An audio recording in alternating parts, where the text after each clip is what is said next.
So here you see a chain of DNA nucleotides. Specifically, this is the sequence of nucleotides in the beta hemoglobin gene. But the human genome has 3 billion of these. And so then the question is, where is their meaning?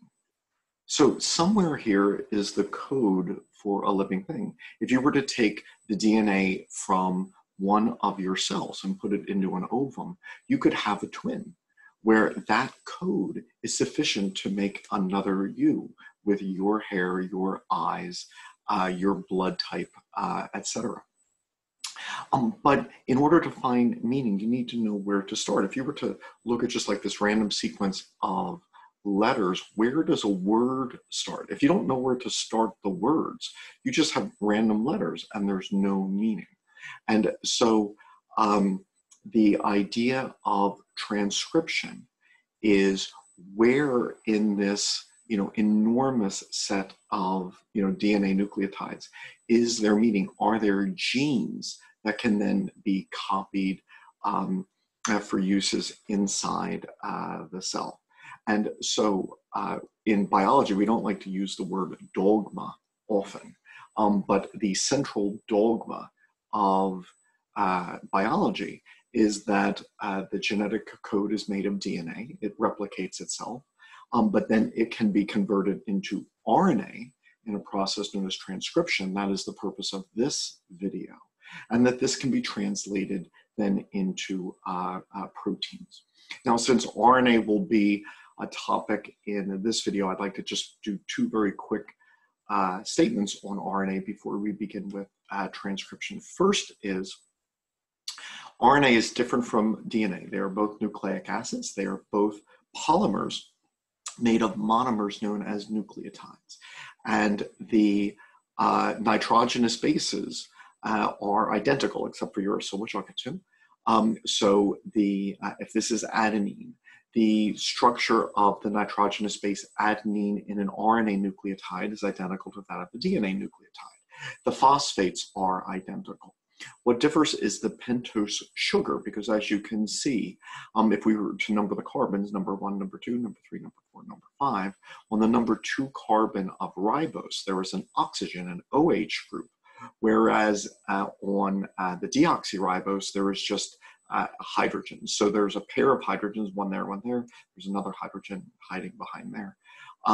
But here there is an OH. And so ribose has an oxygen and deoxyribose, hence its name, is missing that oxygen. So nucleotides have 3 components: a nitrogenous base, a pentose sugar, and a phosphate. And the pentose sugars vary going between RNA nucleotides and DNA nucleotides.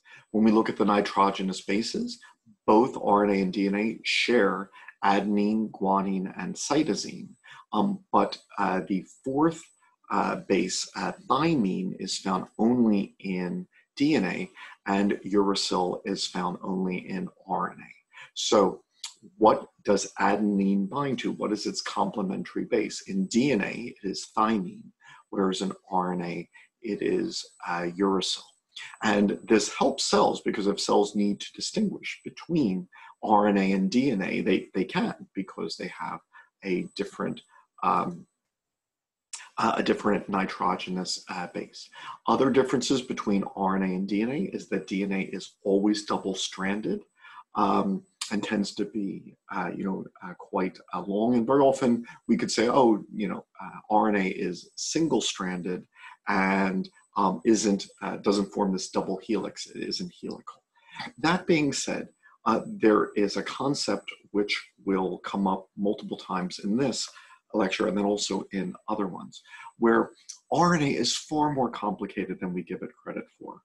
And one of the great fundamental changes in how we view life and cells is the amplified role of RNA. RNA is far more important.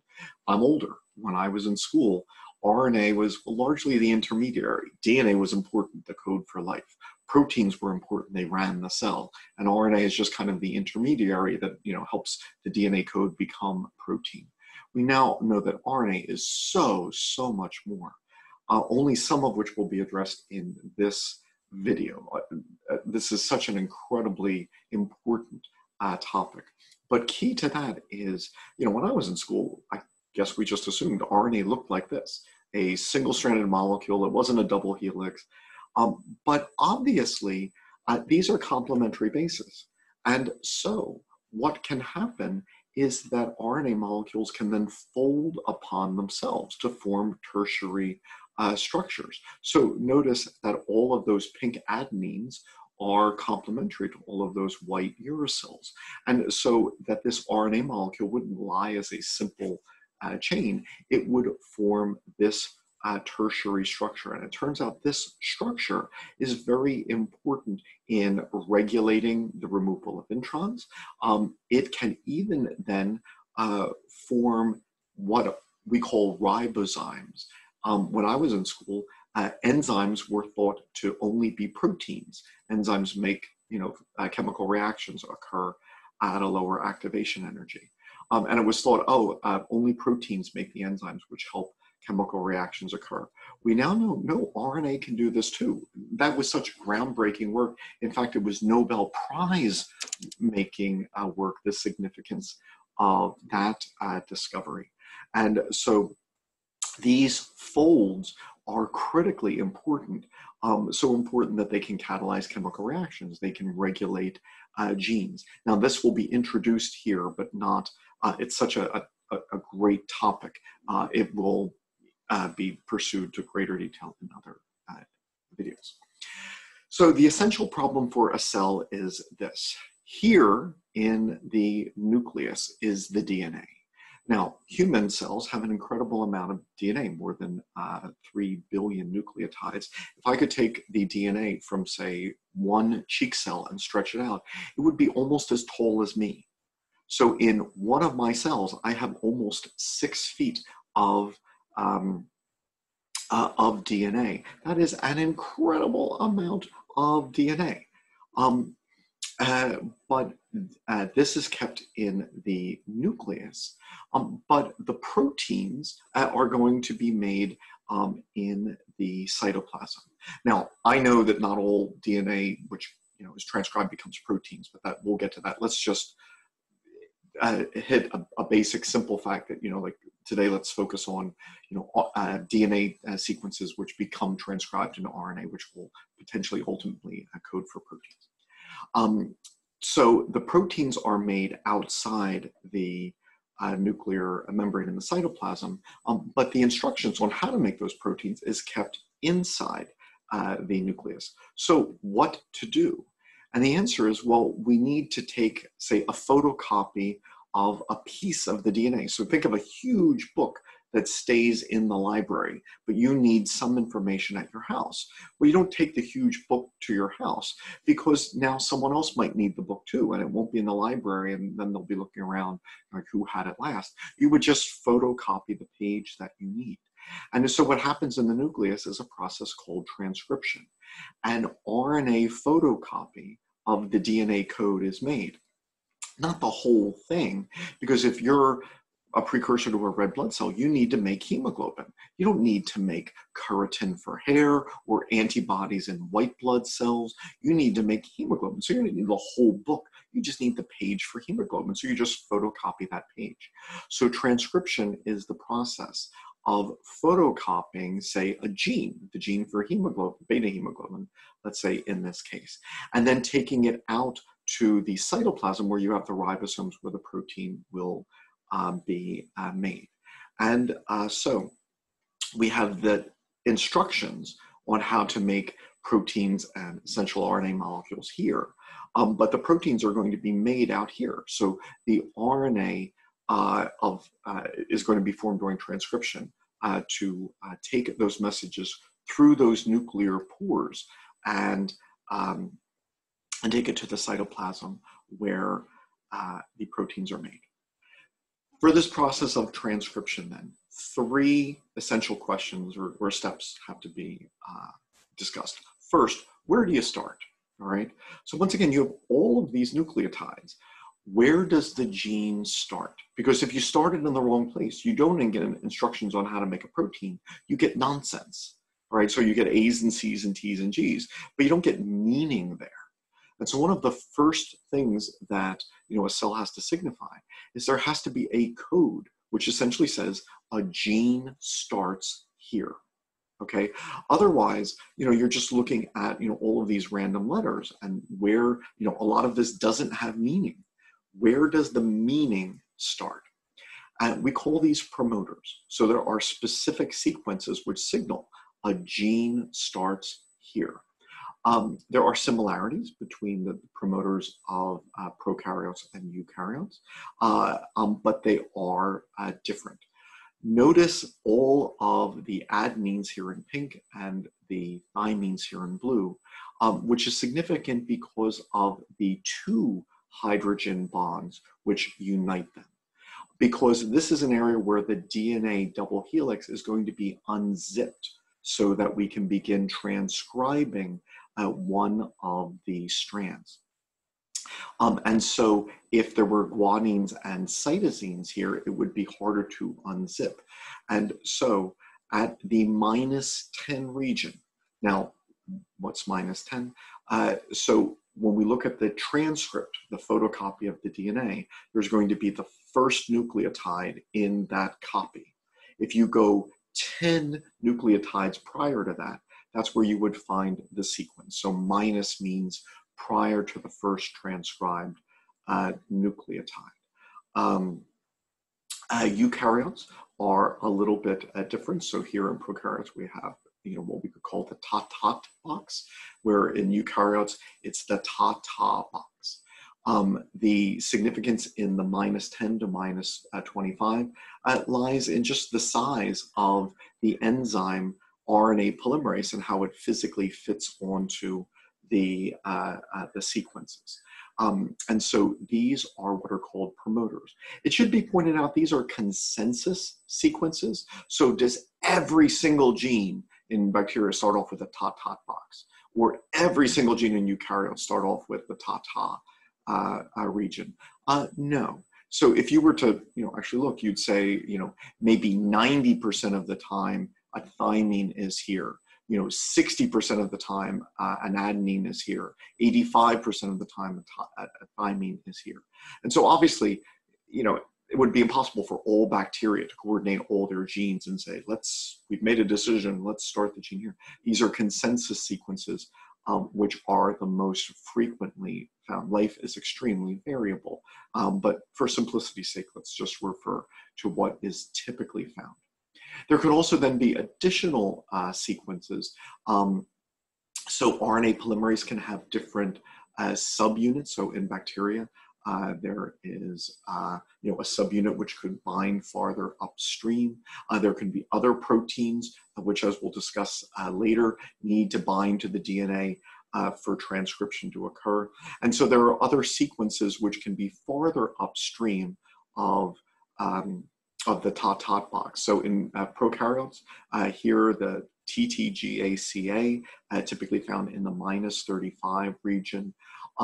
That's not essential, but often found. And the same thing, eukaryotic promoters, there are sequences which can often be found, which bind to other proteins. And so the presence of these other sequences might greatly increase the rate of transcription, so that a promoter that didn't have those sequences might get transcribed, but at a much lower rate.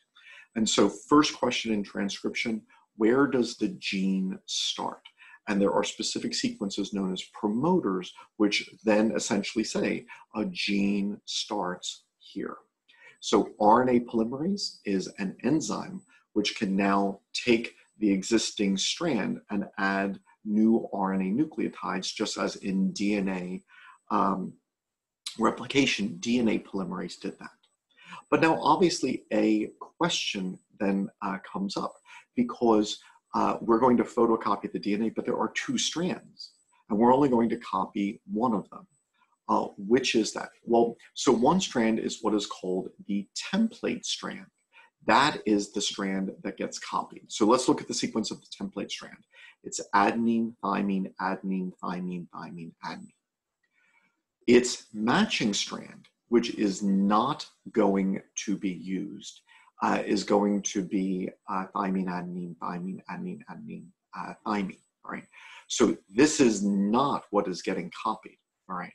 However, when we separate the double strands and when we copy the template strand, that's the strand that was used, if we look at the RNA molecule which results, so remember that RNA does not have a nucleotide thymine. We use the nitrogenous base uracil instead.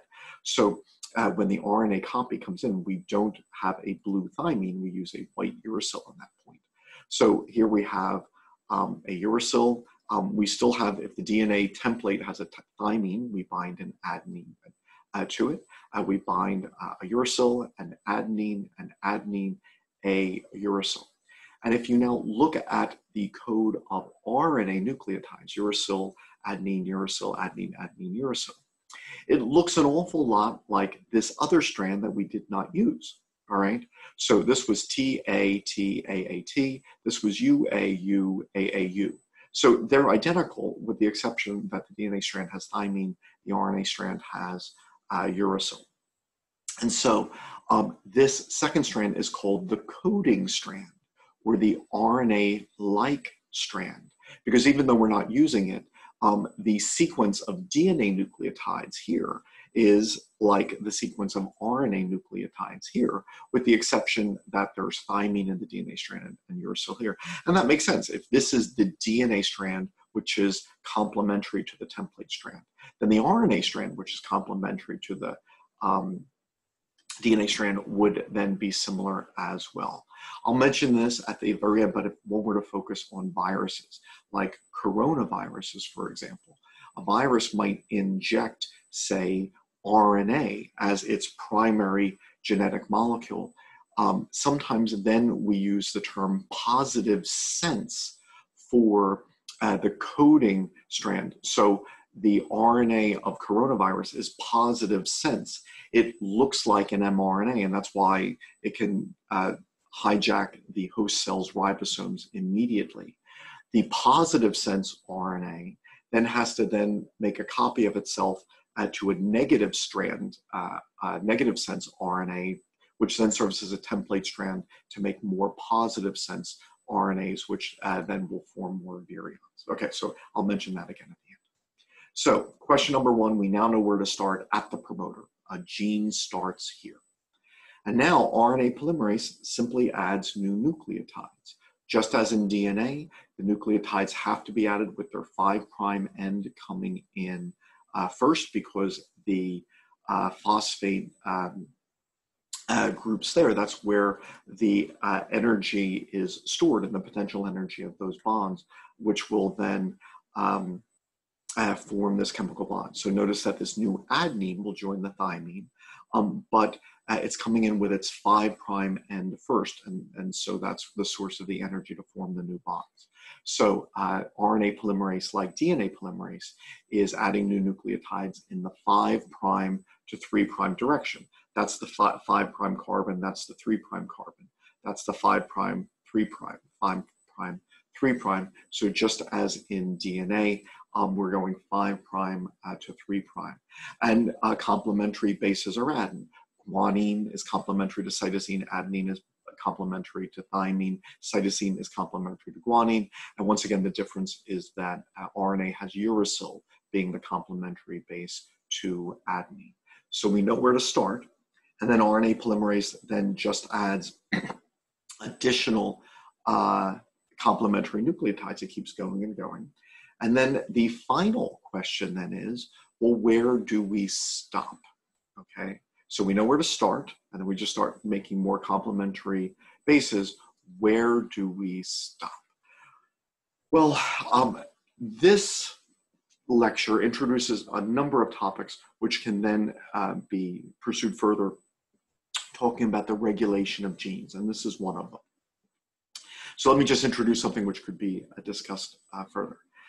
There is no stop sequence on the DNA that says transcription stop here. What's important is the sequence of the RNA which was transcribed. Let me explain. So this blue RNA is being transcribed. Remember that I said that RNA is far more complex than we give it credit for? Well, what the RNA can be doing is folding back on itself, forming hairpin loops, and it can form a loop which will then force RNA polymerase to stop transcription. So it is the RNA which is ending the transcription of itself by the three-dimensional structures that it forms. There is no sequence in the DNA that says stop. Now, obviously, the RNA sequence came from the DNA, so the DNA is involved in that sense. But it's not like the stop codon issue, which we'll talk about with a translation. So one of the interesting things then is that proteins can be interacting here, and as we will see with gene regulation, proteins could actually change the folding so that in scenario A, with a protein, we form one three-dimensional structure and transcription will stop. But in scenario B, if the protein isn't there, transcription will continue until a sequence further downstream where it stops. So the same gene could actually have different ends to its transcription points depending on how we regulate the folding of the RNA. Fascinating. Once again, RNA far more complex than we give it credit for. But once again, there is a place where we stop transcription. If we just kept going and going, that would be incredibly wasteful. Think of all the ATPs and GTPs and CTPs that you would waste, all right? So here we're forming a termination hairpin, which ends transcription, all right? Now, we didn't have to form that because we could have regulated in a way with another protein so that that loop didn't form and didn't, but in any case. So here's the stop sequence. It was not necessarily a DNA sequence per se. It was what the RNA transcript did and how it folded upon itself that then made that difference. And once again, when we talk about regulating genes, that's another topic. This becomes very involved. All right, so technically we're done, but then now there's just a couple of related topics. So if we know where to start, here's the promoter. And then we add the complementary bases, and then we have a stop sequence in the RNA. Well, now we have what's called a transcript. We're getting there. And so now transcription is then done. We have made an RNA copy of a section of the DNA. Okay. Now, it is a bit more complicated because this RNA, this isn't what's going to leave the nucleus and code for protein, let's say. So we have to process this RNA. So this is a big, concept. We have to process the RNA before it's ready to be used. So we copied the DNA, but the RNA isn't done yet. We can't use this RNA to code for protein. And so in general, there are three things that need to be done. First, we have to add a cap, a GTP cap. Now, the GTP cap is going to be kind of added upside down, all right? So we're not going to stick the 5' end to a 3' end. We're going to stick the 5' end to the 5' end, okay? So notice that it's kind of upside down compared to what a normal guanine would look like. But now if a cell is looking for, hey, are there mRNAs floating around? Where do they start?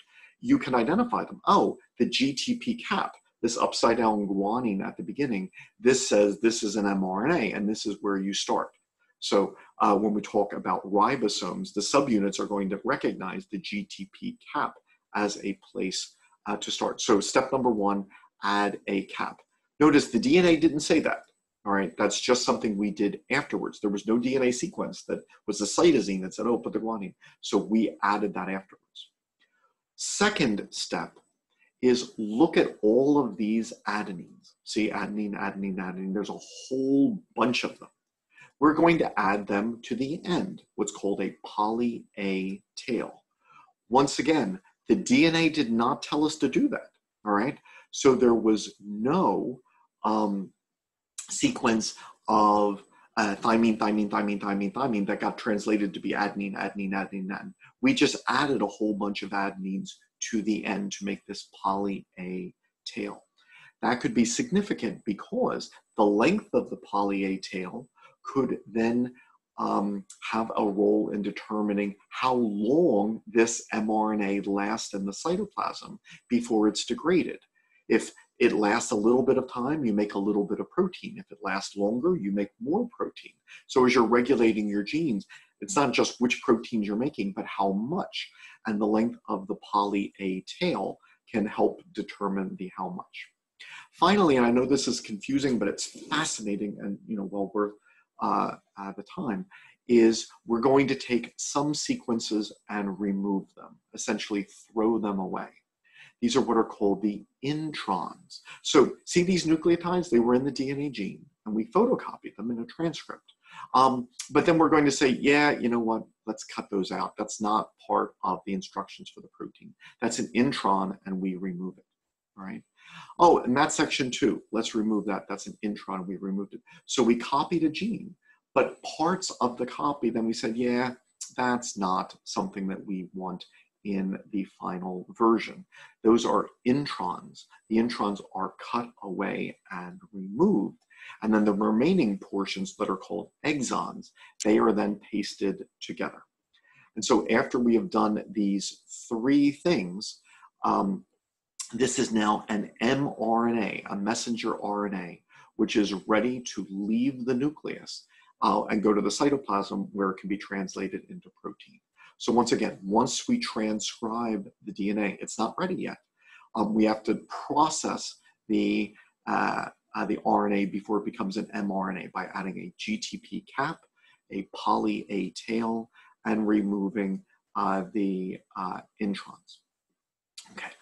Now, I want to wrap up, but there's so many fascinating things going on here that also we could introduce later. So I'll follow up with a couple of things, but just, a quick overview. We regulate our genes. And if we ask, how do we regulate our genes? One of the big things is only about half of all of the mRNAs will actually leave the nucleus. So a lot of them are just kind of like waiting in the nucleus for the right signal to then lead to the cytoplasm where they can be translated. So that's another issue. But once again, mRNAs, they are regulated. It's not just this brainless, we made a copy, now make protein out of it. And those introns are fascinating. I want to say a lot about introns. We throw away a lot of that transcript. A lot of times, well over half. So we make this huge transcript of the DNA. But it turns out that maybe most of this isn't going to code for protein. We're actually going to throw most of it away. Most of it actually might be introns. And that seems like a horrible waste.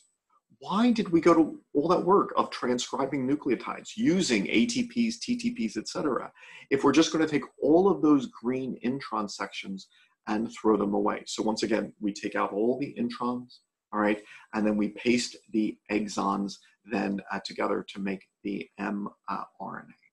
Well, once again, this is a topic which gets greater detail later, but this allows us to regulate our genes at another level. So let's say that here is that primary transcript. So you see this is an exon, an intron, an intron, etc. So what we do is we take out the introns. Once again, this could be more than half. And then we will paste the exons. And then it's the exons, this purple region, the green region, the aqua region, etc.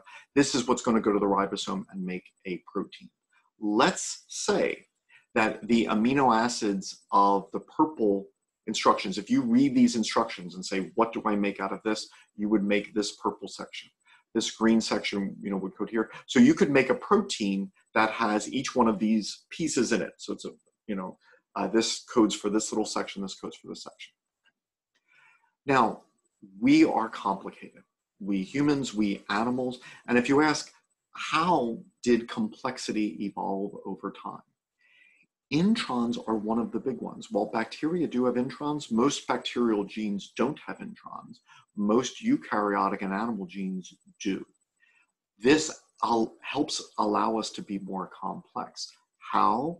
Well, it lets one gene code for multiple variants. Now, I don't want to say multiple proteins. It's the same protein, but it's variations of the protein. So for example, here we put the exons together. But is there a law that says I have to use each and every one? There is not. So let's say a brain cell says, I'm going to stick the pink exon next to the green exon next to the aqua exon. It then makes a protein that has these three parts. And that's the form of the protein that exists in the brain. Meanwhile, a liver cell says, hey, I've got that gene too, but I don't feel necessarily like using the same sequence that used in the brain. I'm going to use all 5 sections, and I'm now going to make a protein that is larger, or I'm going to use just the pink section and the blue section, or just the pink and the yellow, etc. So you can have one gene, but the protein that is made from that one gene in this cell looks now different from the protein made in this cell, because they end up using alternate transcripts. They're using different combinations of exons. So the fact that the gene came in pieces, that we cut these introns out rather than having a continuous gene from start to finish, now gave us more flexibility, which has helped us to become complex. If you ask, why can eukaryotes achieve a level of complexity that prokaryotes don't? This is one of the reasons. We have alternate transcripts of proteins thanks to different combinations of exons from the same genes. Also, another way of inventing new genes, there are also genes where if you take exon from gene number 1 and then take another exon from gene number 2, you get a brand new gene. All right, so once again, a way of becoming more complex.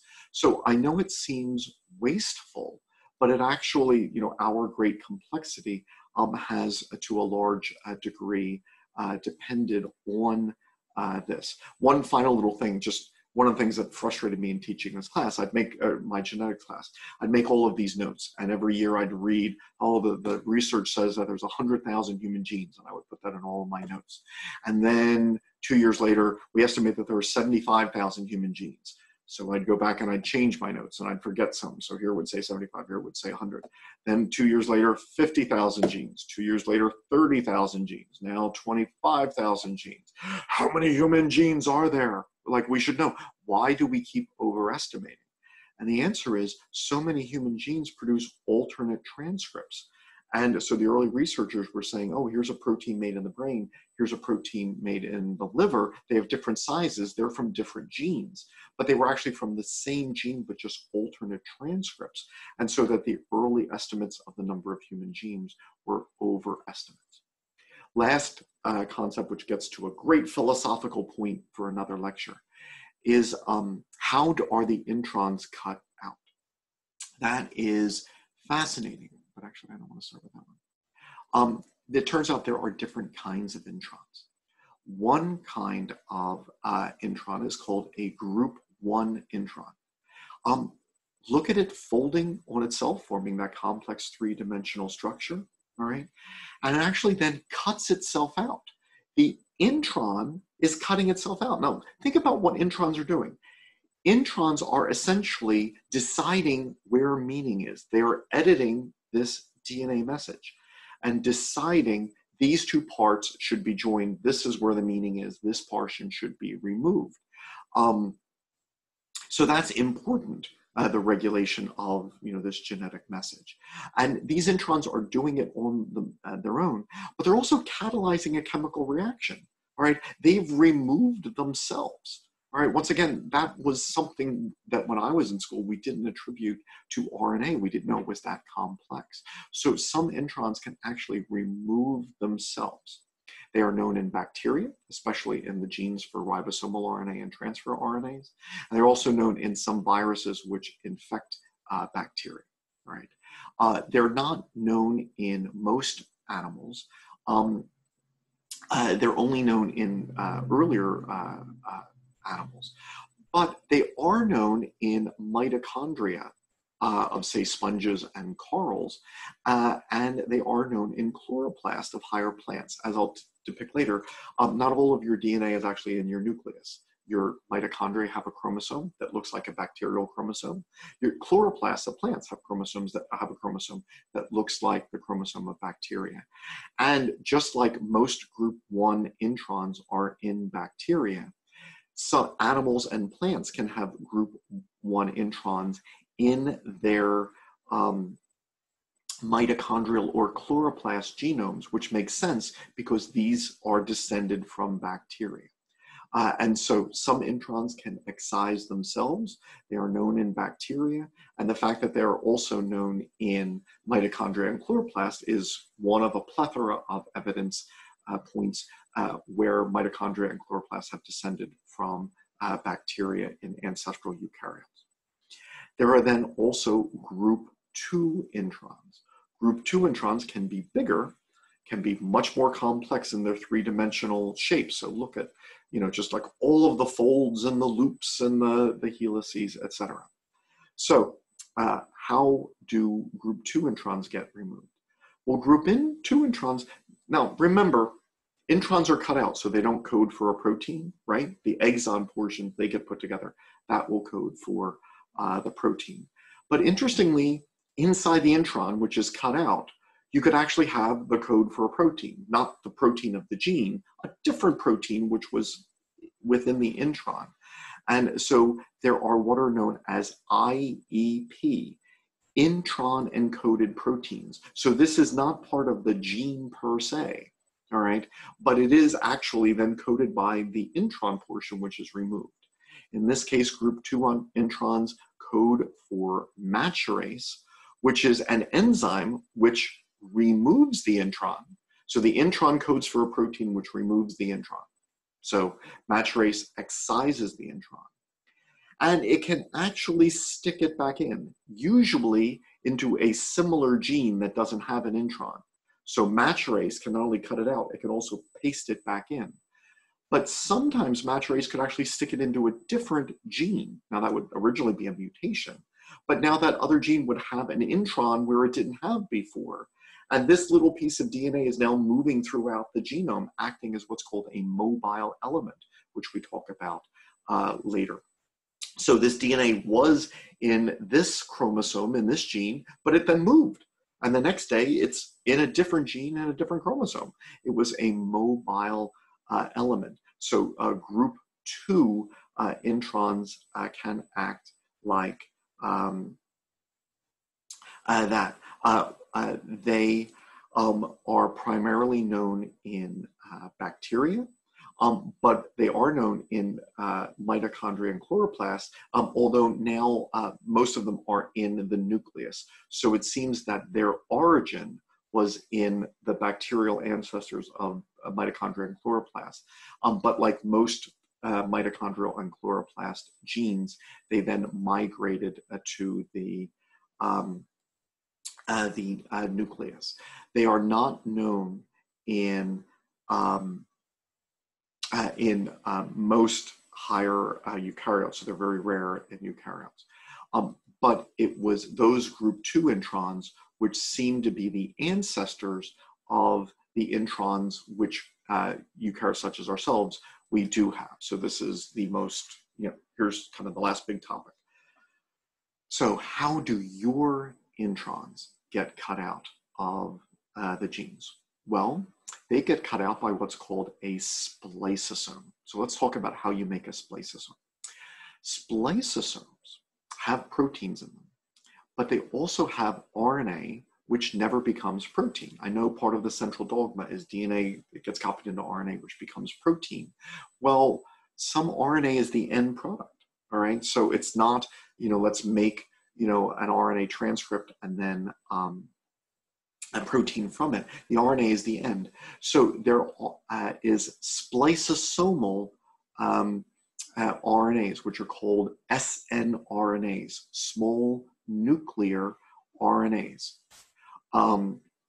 They're on various chromosomes where we have genes. There's a gene that makes this small nuclear RNA. That small nuclear RNA will never become a protein, okay? And so we have these little RNAs. Very often we have multiple copies of these genes in an array. And then there's a bunch of copies that don't work. They're called pseudogenes. So we have lots of these. So the U1 small nuclear RNA here in red can then be globbed together with a whole bunch of little proteins, all right? And so therefore, we get a blob that is both RNA and protein, a ribonucleoprotein. So the U1 small nuclear RNA forms a ribonucleoprotein. And then other small nuclear RNAs form ribonuclear proteins. So this is fascinating. A lot of times we say that proteins run the cell. But in this case, as you'll see, there is this big multi-unit complex of small proteins plus RNAs, which are going to do an important function.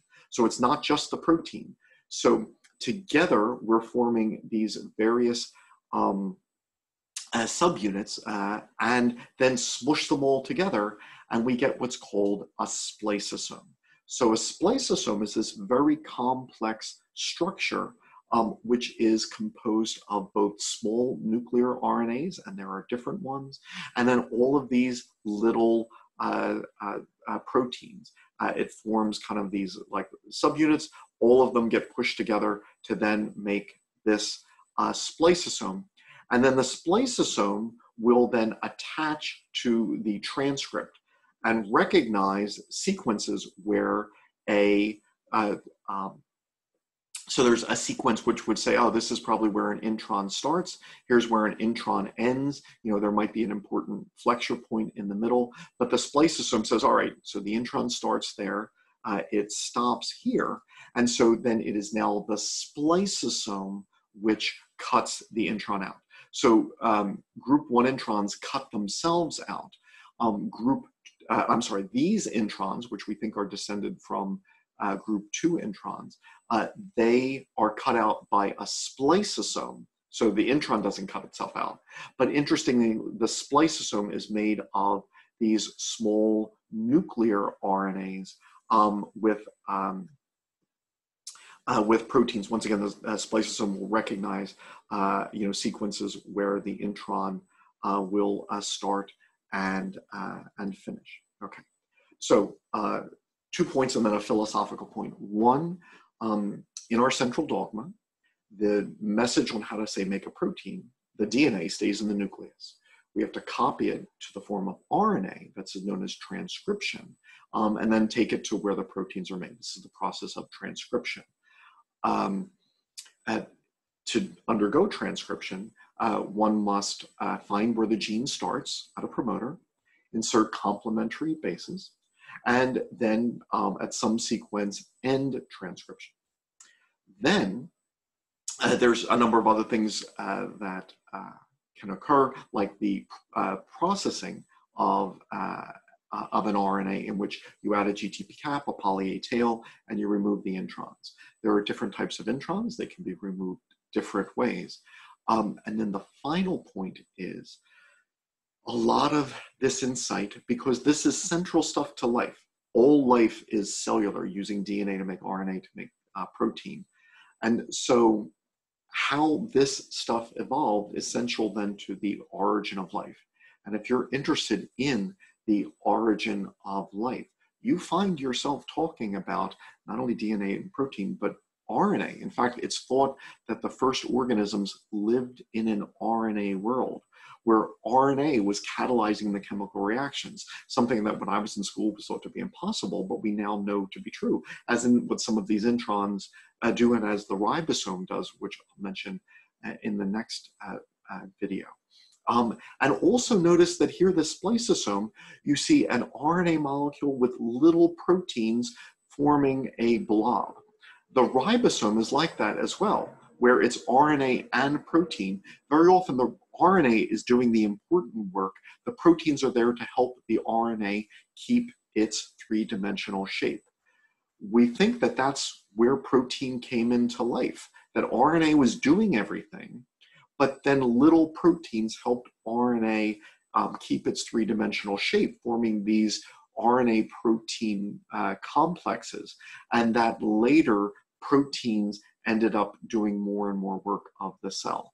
So the more you understand, DNA replication, transcription, translation, particularly transcription and translation, this can be a jumping off point to get to, well, what do we think the earliest cells were like? What processes were going on when cells had their origin? So a fascinating question, and that's a question that many geneticists study.